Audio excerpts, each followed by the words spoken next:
let me expose how cutthroat the NFL actually is. All right, when I was playing with the Chicago Bears, there was off-season voluntary workouts. And also there was this event sponsored by the NFL called the Journalism Boot Camp.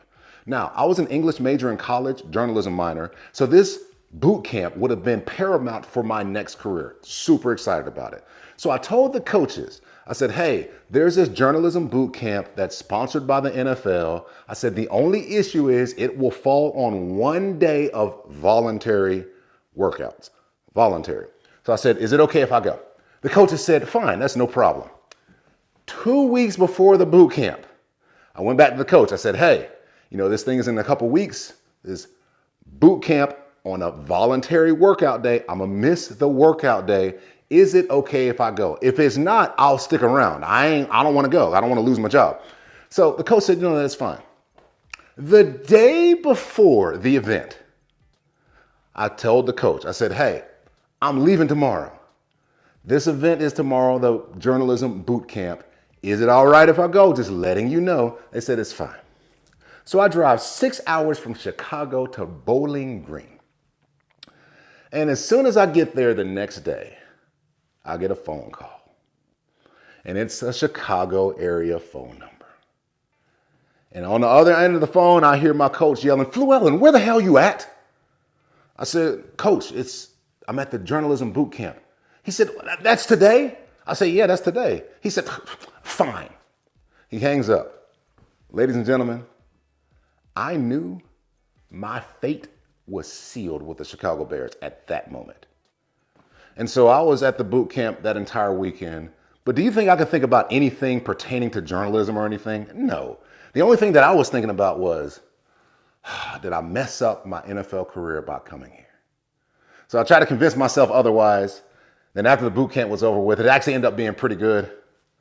I'm in the car, I'm driving back to Chicago, get to the practice facility because remember, I only missed one day of voluntary workouts. We had voluntary workouts that Monday. Again, getting ready to go into the building, park my car. I get 1 foot into the building and I get a tap on my shoulder. Turn around, it's the Grim Reaper. Now, if you don't know who the Grim Reaper is in terms of football terms, the Grim Reaper is the guy that's responsible for making the roster additions and also the roster subtractions. So he taps me on the shoulder. I turn around. He says, hey, Llewellyn, coach needs to see you. And also make sure you bring your playbook. So I go up to the coach's office and coach says, hey, we're going to make a different decision. So we're going to let you go. We're going to cut you from the team. And I said, Coach, well, is there anything else that I could have done? He was like, well, no, not really. But, we just want to make sure that we have guys that are dedicated to this team. So therefore, we're just going to let you go. So gave him my playbook, walked down in the locker room, and listen, my locker was already cleared out. Another player was already in it. Actually, his name is Corby. That's my guy. Was already in it. Had his name on my locker already where mine was. And listen, they had all of my belongings in my locker and a black trash bag already wrapped up. So what I had to do was, I had to grab my trash bag, sling it over my shoulder like Santa Claus, walk in front of everybody in the locker room, walk out the building, put a black trash bag in my car, drove 12 hours back to Atlanta, Georgia, where I'm from. And that's the level of accountability that I had to deal with in the NFL. Now, when you look back at that, of course, walking through the locker room is super embarrassing. But at the end of the day, somebody could say it wasn't fair. Somebody could say it wasn't right. But look, I knew that there was a chance that something like this could happen. Even though that boot camp was sponsored by the NFL, it didn't matter because at that moment, I told the Chicago Bears that I was more important than the team. And I had to take accountability for that. I'm not saying it was right, but I'm saying I had to take accountability for that. That's the level of accountability that you play at when you play at the highest levels, when you're a high-level executive entrepreneur. It's that detailed. And then I get into a relationship with my spouse, my girlfriend at the time. So yeah, think about this. This is a level of accountability that I'm used to. And then I start getting into these relationships with the opposite sex. And there are times like, again, as guys, we take accountability a lot of times. Sometimes we don't, and then you get into these relationships, I'm operating at this level of accountability. And let's say me and my wife have an argument, or my girlfriend at the time had an argument, and she was dead wrong. Said something to me in a way with an attitude, said the wrong thing, like literally just wrong. And instead of getting an apology, what a lot of times as guys, what we hear? We hear,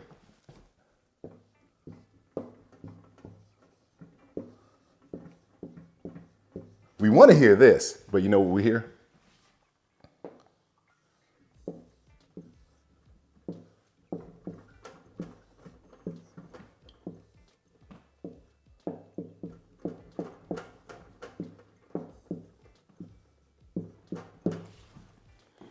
I'm sorry you feel like that. And guys, if you've ever been on the receiving end of I'm sorry you feel like that, I want you to drop a 100 in the comments. And the reason I want you to do that is because I want you to know that you're not alone in this thing. And also I want all the ladies to understand that like this right here is not uncommon. And this is what I call the reverse Uno. So that's my reverse Uno. When you're trying to do one thing, but a person who doesn't want to take accountability reverses it right back on you. And ladies, this is what a lot of guys feel about women nowadays. Now, ladies, listen up. If you can make it through this entire video, I promise you, you will become one of the most powerful women that have ever lived. I really mean it. If you can make it through this entire video, I promise you, you'll love everything that I'm talking about. I'm a girl dad. I got 2 little girls. But if you don't make it through this entire video and you bail out on an area where it doesn't rub you the right way, and then you'll start to feel a certain type of way that is not based on the entire spectrum of what I'm going to talk about. So that's the thing that I want to say. If you're a woman, if you're a lady, make it through the whole video. Don't judge it based upon a part that you bail out on. And if you're a guy, make it through the entire video, because there's something in here that's for you as well that will make your relationships with the opposite sex increase by tenfold. I mean that. From your spouses to your kids and your daughters. Because listen, accountability or not taking it can actually be a superpower. And nobody to me displays this better than Kim Kardashian. Now, what is it about Kim K that makes me say that nobody displays the lack of accountability better than Kim K? And remember, I call lack of accountability at times a superpower when it's understood correctly. All right. So, I remember the first time I met Kim K. I was down in New Orleans. It was just after the New Orleans were making their Super Bowl run, and I was at one of the playoff games with one of my friends. And she was there with Reggie Bush. If you remember, they dated for a while. And literally, when you got in her presence, it was like the air was different. I was around a lot of other athletes and other very, very special guys, but it was something about the presence of Kim K was different than anybody else that I've ever experienced. It's kind of like, Marilyn Monroe had the same effect back in the day. So, but we think about Kim K, and we think about this word accountability.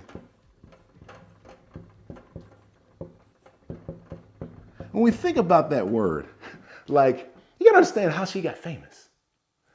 And I know she had a past before, but at the end of the day, she literally got famous by doing something with Ray J. And that's what people really started knowing her for. And so listen, instead of taking accountability and saying, oh my goodness, I was wrong.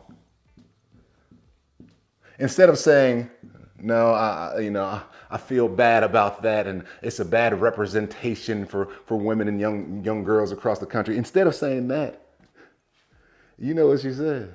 She leaned into it.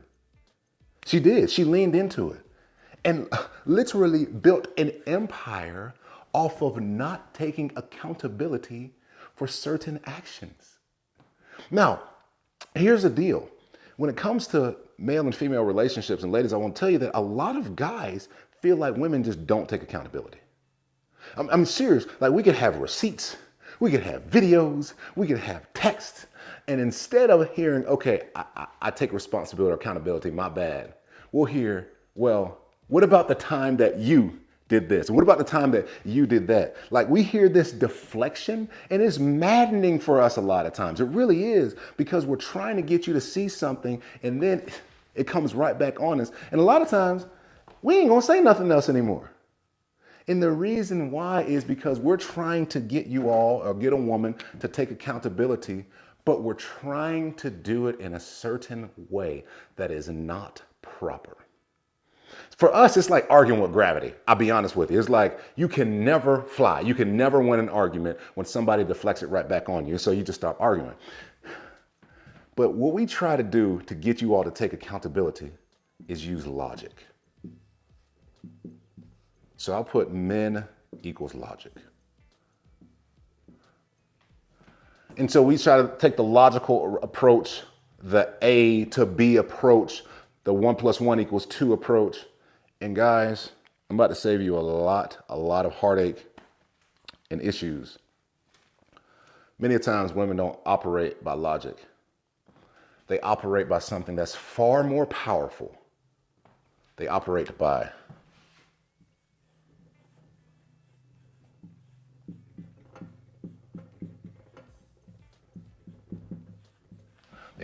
emotion.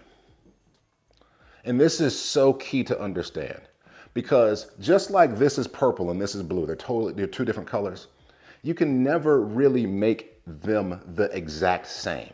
You can make different shades of blue that might look purple. You can make different shades of purple. But as long as purple is purple, as long as blue is blue, I'm just telling you, like they're different. And so a lot of times as guys, we're sitting here playing chess and trying to use logic and bring up receipts. And women just have that reverse card tucked in their bra and they're like, look. And we get so frustrated because we don't understand how to use our logic to influence their emotions.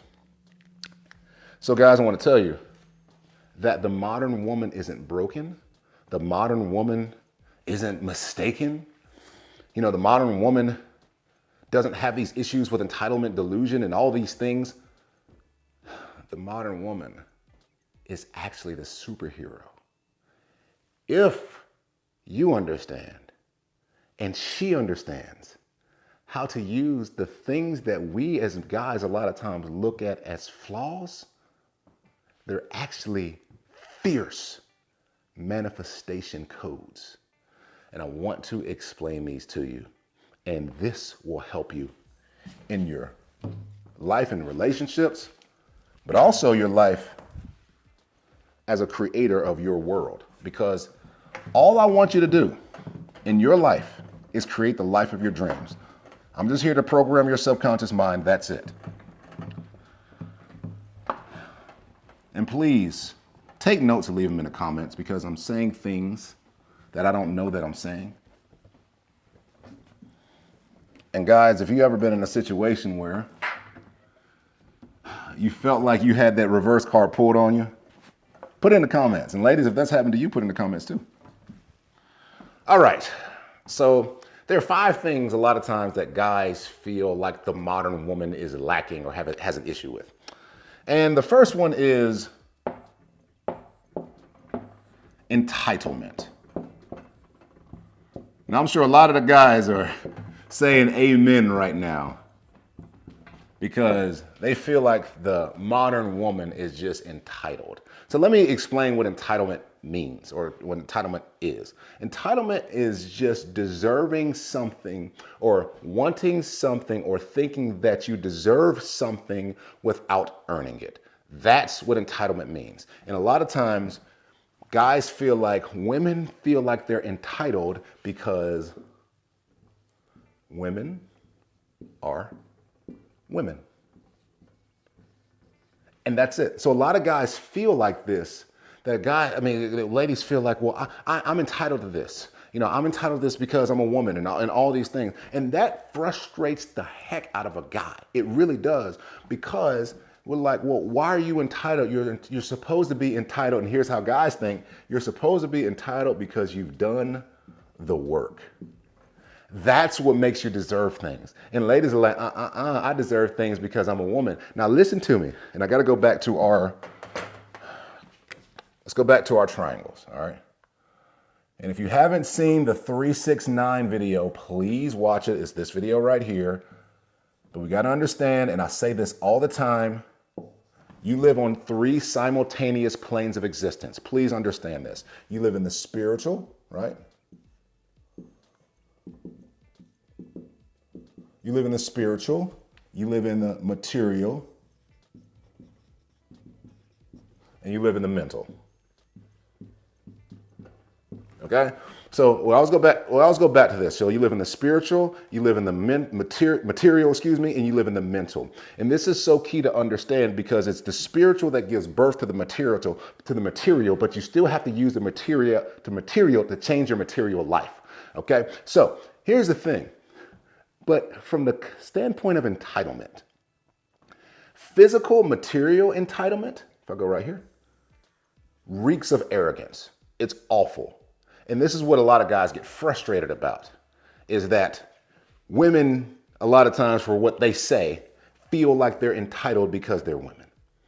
But from a spiritual perspective, entitlement is actually one of the greatest superpowers out there. Listen to me. I mean, seriously, it is. If you can understand how to be spiritually entitled, then you have gotten one of the sources of being able to manifest the life of your dreams and program your subconscious mind.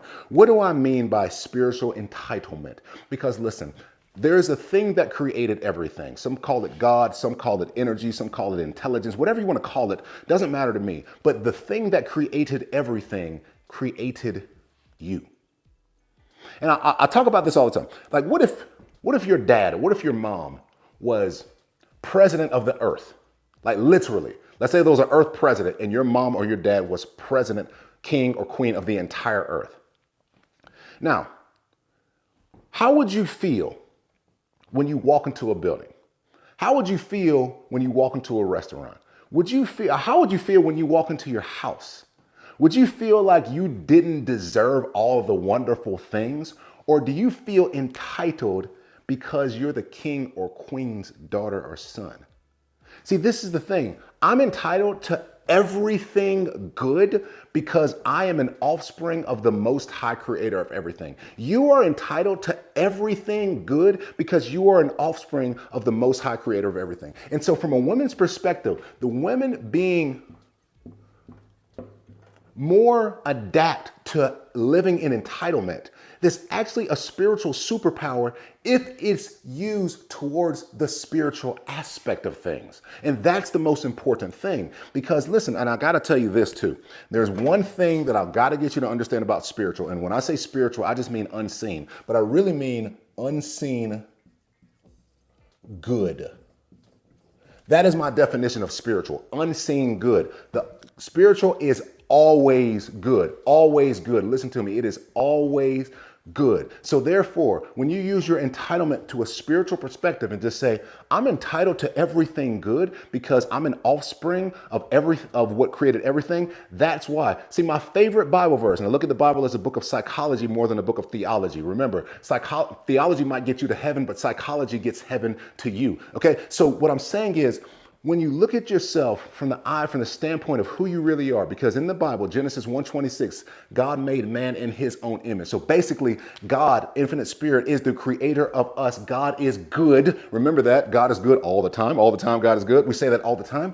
And so listen, once you realize that entitlement and from the spiritual perspective means that you are entitled to everything based upon who you are from a spiritual perspective, what that does is that will begin to lead over into your material side of things. So when you're entitled from the material perspective of it, what that says is, I'm better than you. That's really what this is saying.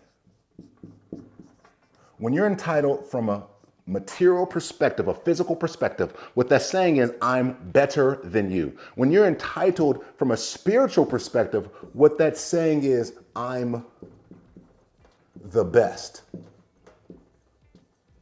And these are two totally different. See, I'm better just means I'm better than a person, or I look down at people. I'm the best means I look at myself. And therefore, what happens is when you start looking at yourself as the best from the spiritual perspective, you'll start seeing other people as the best as well. They just don't understand who they are. And that's how you'll look at it. So from a female's perspective, entitlement is your superpower. Please don't give up on entitlement. Just shift it from the physical material side of things to the spiritual side of things. So that's the first aspect of women and accountability and all the stuff that I'm talking about. The second aspect, a lot of guys, and I've heard this in conversation, a lot of guys feel like women are delusional.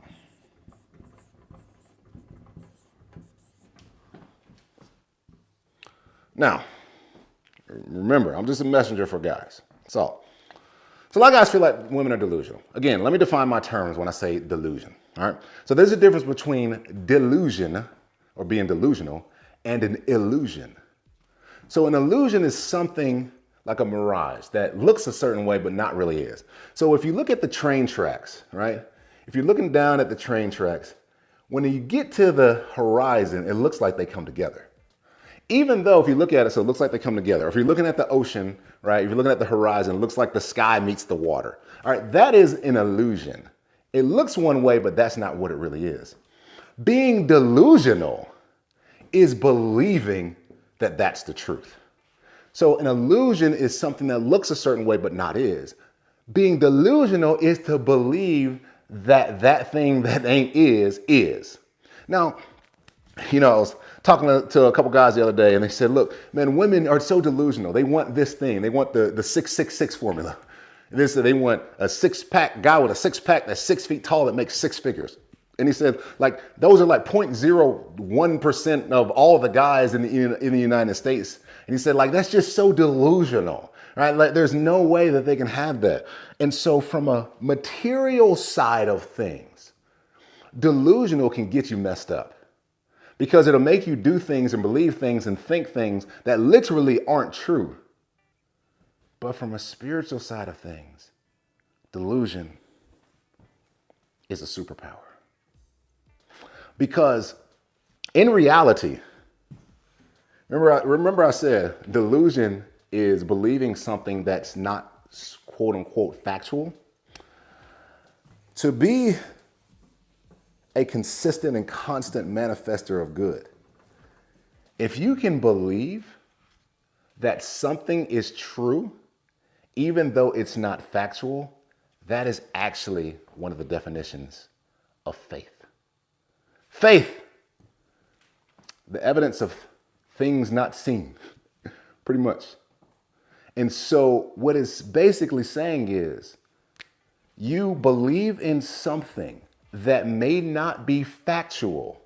That is a spiritual superpower. And that is one of the key constructs of being able to manifest the life of your dreams easier than you could ever imagine, is to trick yourself to believe that I have the $500, and if you want to take the $500 challenge and see how you can make yourself delusional to the point of getting what you desire out of life, then take the $500 challenge, link in the description.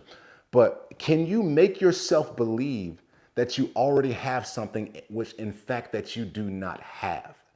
And literally, that's the definition of delusion. So delusion on the spiritual aspect of things won't make you, listen to me, it won't make you do things materially that are bad. Remember, spiritual is unseen good. So delusion from a physical material aspect of it can be like, well, I earned this and I deserve this and I'm not going to do anything to get it. I'm going to just sit at home and sing kumbaya. I don't believe that. But delusion from a spiritual perspective will make you believe that you already have something, and then that that spiritual delusion will influence your material side of things or your physical body to move and do the actions necessary to get the results, or it puts you in position to where it can come ex nihilo or out of thin air. That is the proper usage of delusion. And so if you're a female, if you're a lady, and a guy has ever called you delusional, I want to let you know that that is a superpower, but please just be delusional from the spiritual perspective, not the physical one. Okay? So, next.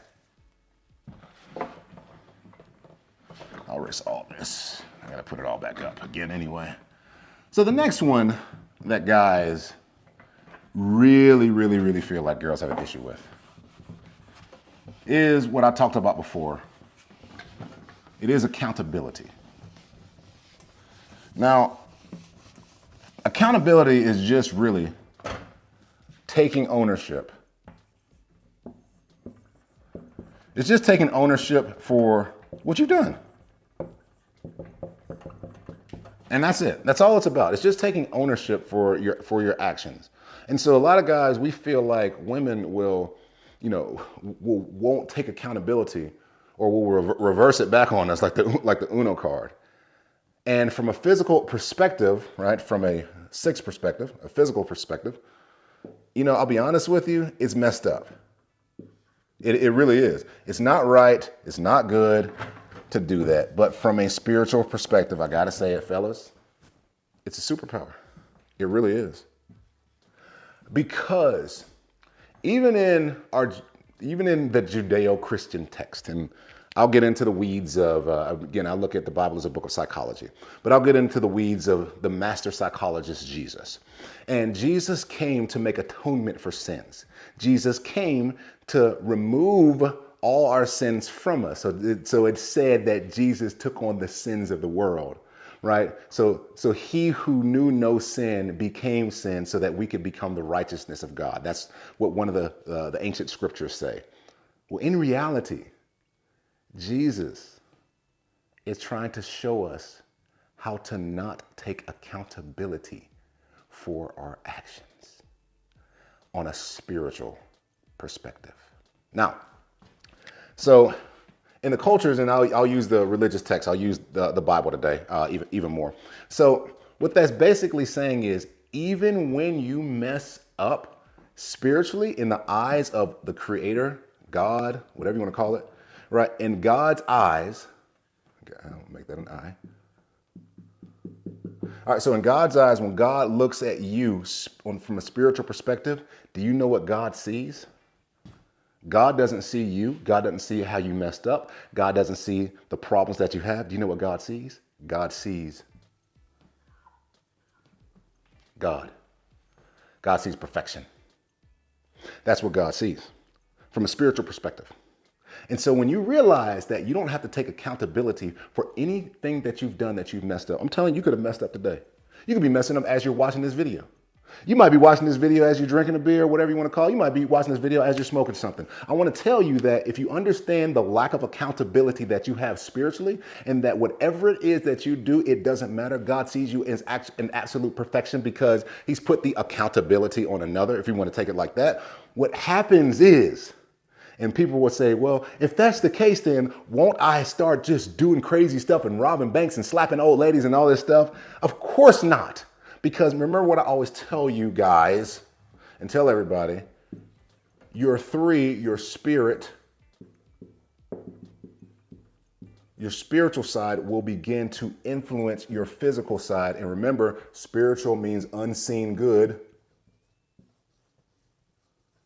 So therefore, what do you think is going to happen to your physical body and your physical actions? They are going to line up with the unseen good that is your spiritual source. And this is why a lot of guys will get frustrated. We talk about women don't take accountability, and that's just on the physical level, but we need to encourage them. And also, if you're a woman, don't even start taking accountability. Just stop taking accountability from the spiritual side of things and watch how your life will change. So this is the third superpower, the lack of accountability that women naturally have. I told you this would be good if you watch this until the end, ladies. Let's talk about the fourth one.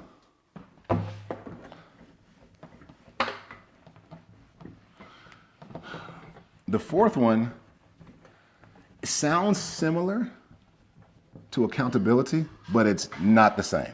It's just different. The fourth one is responsibility. I think I spelled this right. Okay, so the fourth one is responsibility. Now, responsibility is actually like very similar. So responsibility means not just taking ownership. So taking ownership is being accountable, right? That's ownership just means being accountable, okay? About to change this marker. It's going out. All right, but responsibility, just think about the word responsibility. Well, it's got response in it. So basically responsibility just means the ability to respond.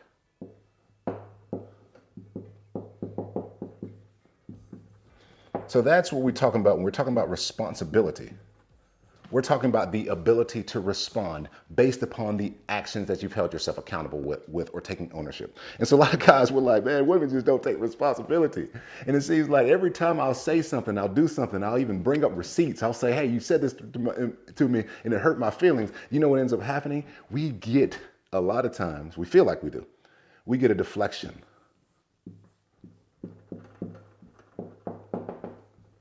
We get a deflection.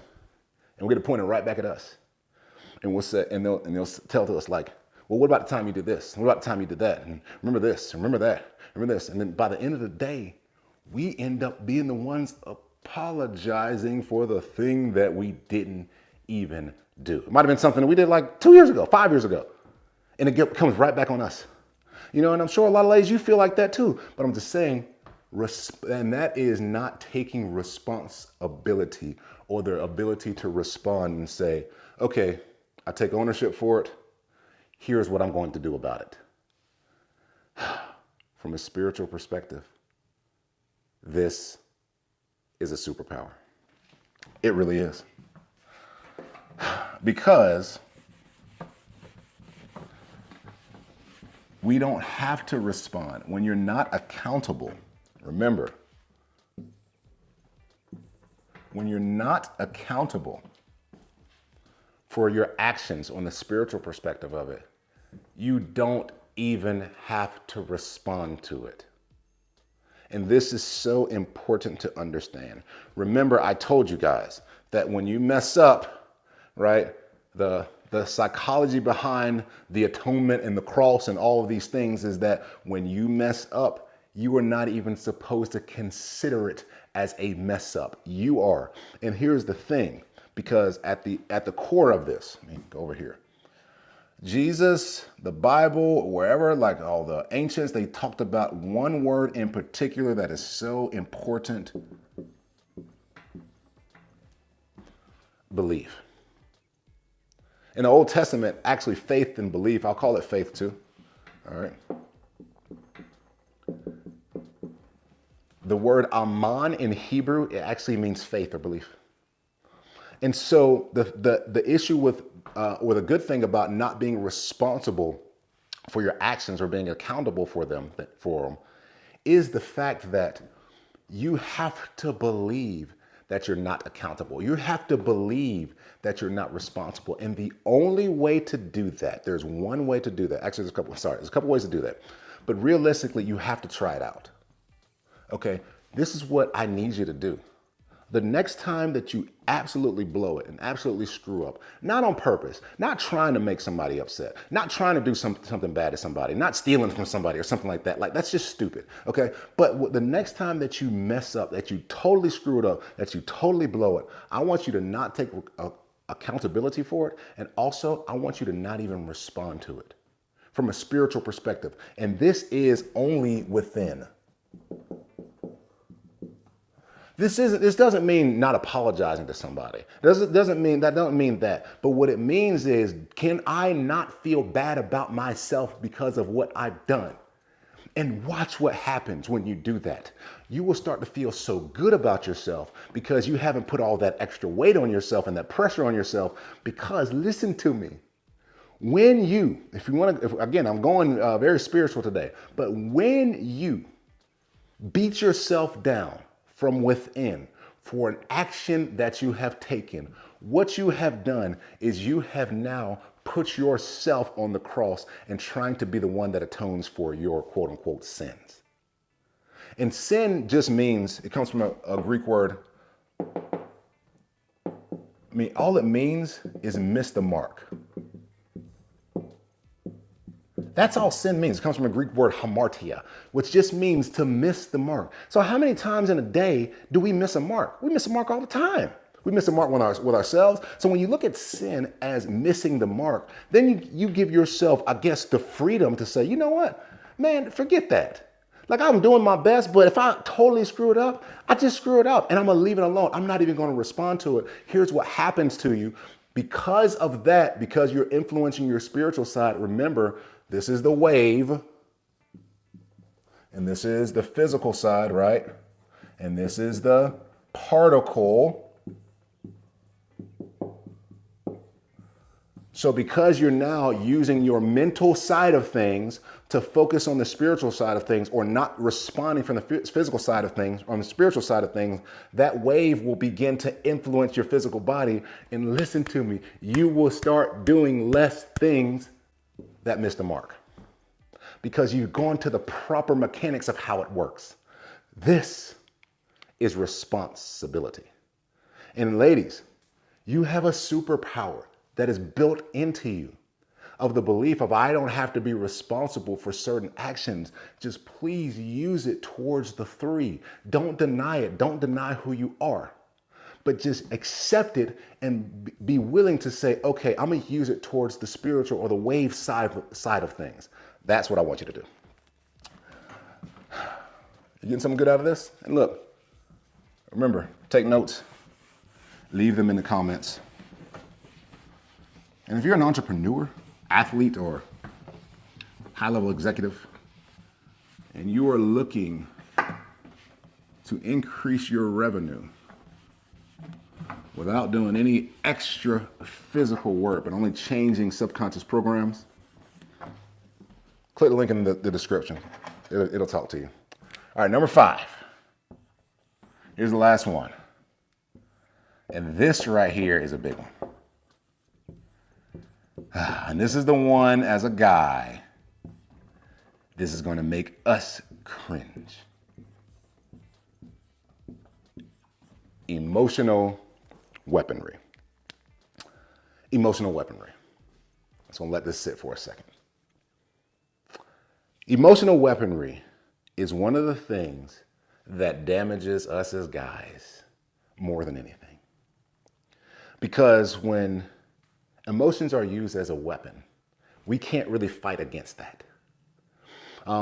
There's an old saying by Socrates, and it says, trust not a woman when she weeps, for it is her nature to weep when she wants her will to be done. That's what Socrates said. Flu didn't say that. That's what Socrates said. But what happens is women have a very, very, very keen ability to use emotions as a weapon. And I'm not saying guys don't, but women do. For example, let's say I'm driving, speeding, get pulled over. Speeding ticket, cop comes up to the car. And let's say I start crying my eyes out, saying, oh my God, I didn't mean to do that, I'm so sorry, blah, blah. The officer, especially if he's a guy, is gonna look at me like, bruh, are you really crying right now because of a ticket? I should give you another ticket for being weak. But let's say the woman does the same thing. Well, she may very well get out of a ticket. And I've seen it before. It's so amazing how those tears can dry up instantly after it's done. And that is a form of emotional weaponry. Now, again, let's go back to our triangle. From the physical aspect of things, is messed up. Because you're using an unseen weapon to get what you want to get at the demise of somebody else often. And that's messed up. But from the spiritual side of things, it's, I would say, the most powerful weapon that you have to manipulate materiality is emotional weaponry. Because when we talk about this, and I'll go back to what I always talk about, MAV, you remember this? If you hadn't seen this, watch my other videos, the NFL is rigged or any other video. All right, remember meditation, affirm, visualize. Okay, so there are a couple ways to program the subconscious mind. So the first way to program the subconscious mind, way number one, is through repetition or through reps. It's like somebody who is playing the piano. If you practice it enough times, you don't even have to use sheet music anymore. You are subconsciously programmed to play that particular piece of music. Another way are high level emotions. This right here, high level emotions, is actually one of the ones that are the most critically used. But they both work hand in hand. And so when I say program the subconscious mind, well, the ways that I do it is meditate, which means to focus your thoughts, right? Affirm, which means to speak or hear words that make, remember, affirm, the word firm is in there, that make these, what you've been meditating, firm. And then visualization, right? Visualization just means to make a mental movie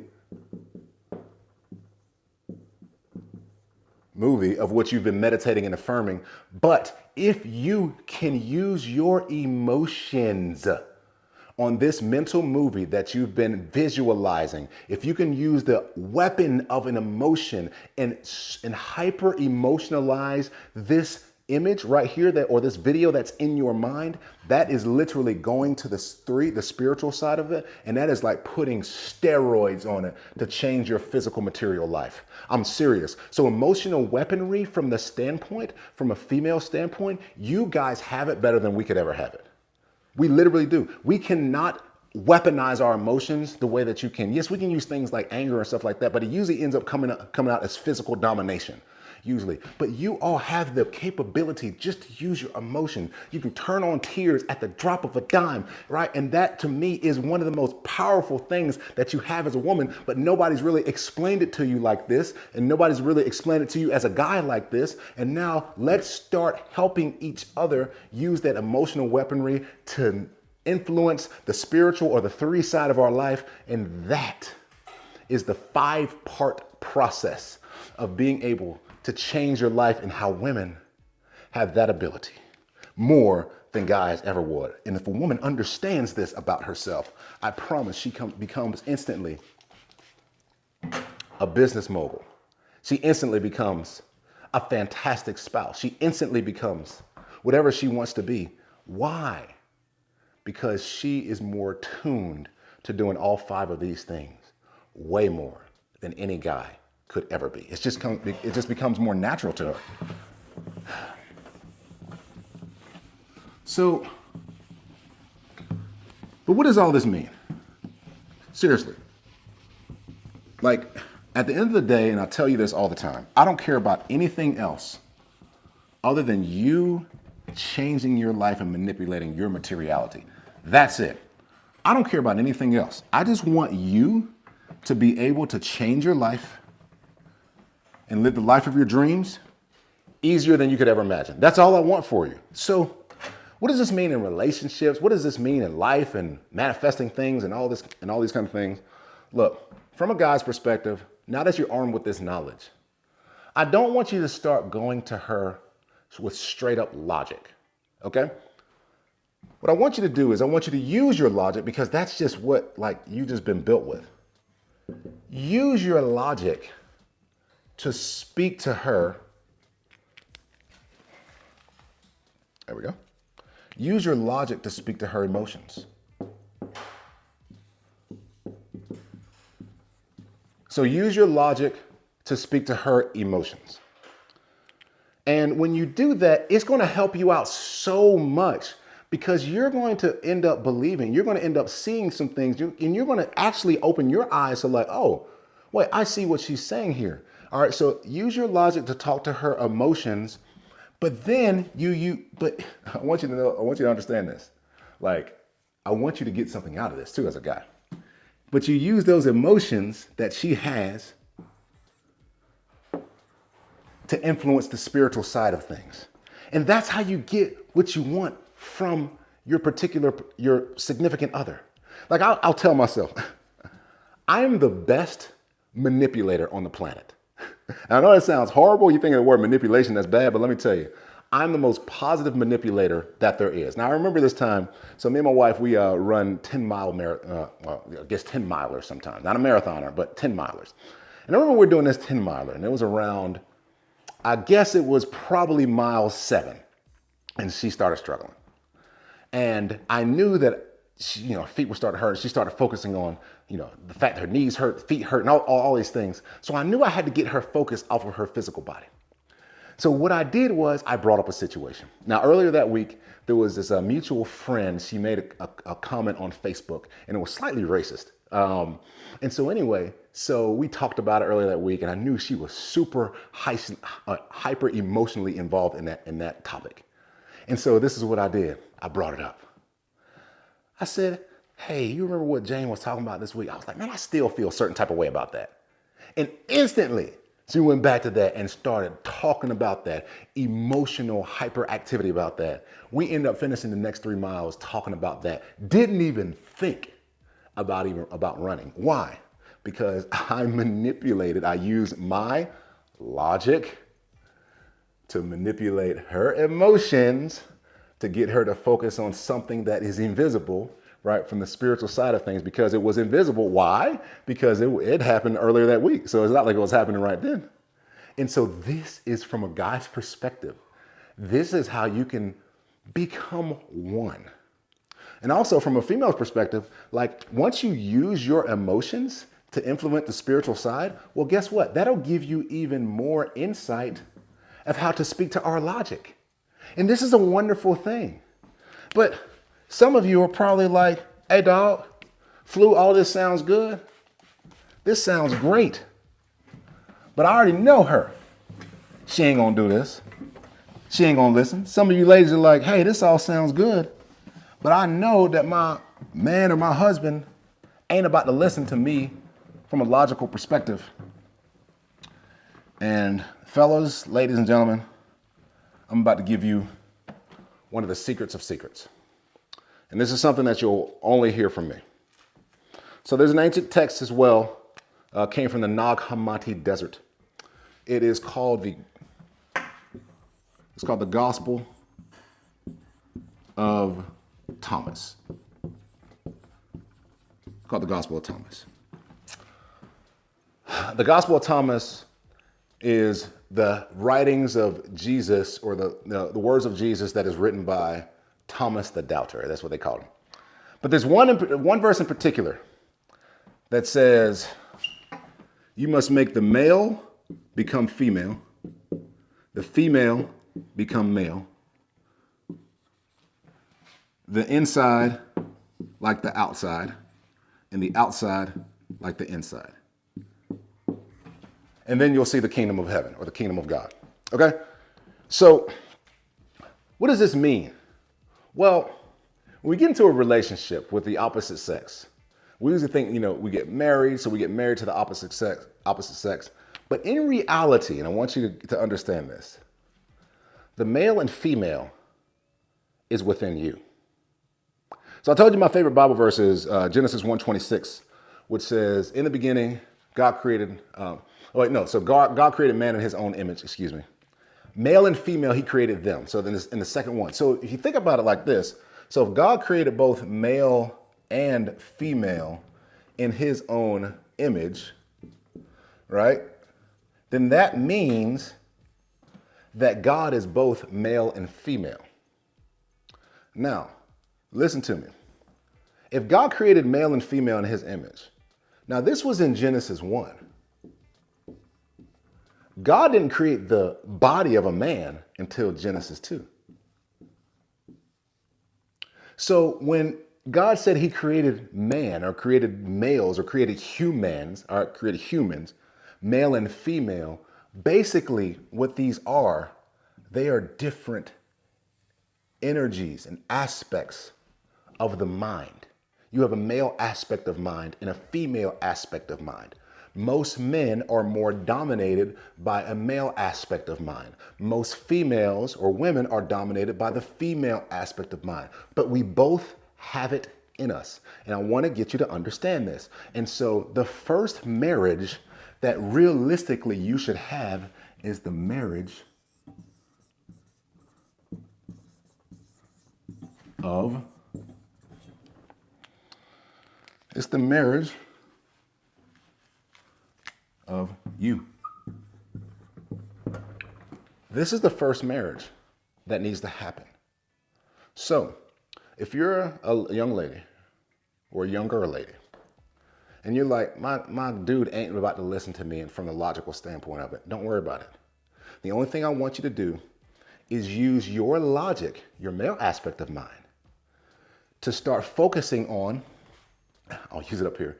Use your logic to start focusing on the spiritual aspect of things in terms of not taking accountability and being entitled spiritually, and using your emotional weaponry on the spiritual side of things, not taking responsibility on the spiritual side of things, and also whatever the other one was. Using that to influence the spiritual aspect of things. And you use your logic because you have to use your mental logic to do it. Remember, your mental logic is the 9.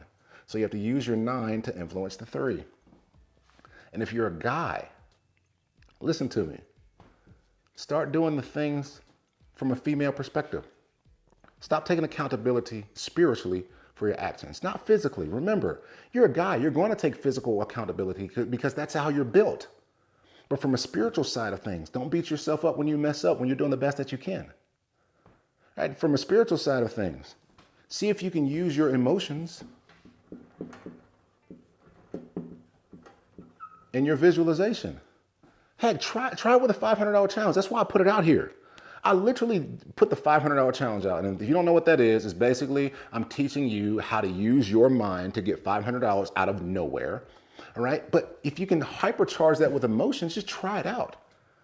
And I do have a program that if it works, you can buy my program that's $97. If it works and you don't want to buy the program, that's all fine. I just want to get you out. Realistically, I just want you to experience this type of life. The life that says I can create anything that I want to create. I can do anything that I want to do. I can have anything that I want to have. I can see anything that I want to see. I can be anything that I want to be.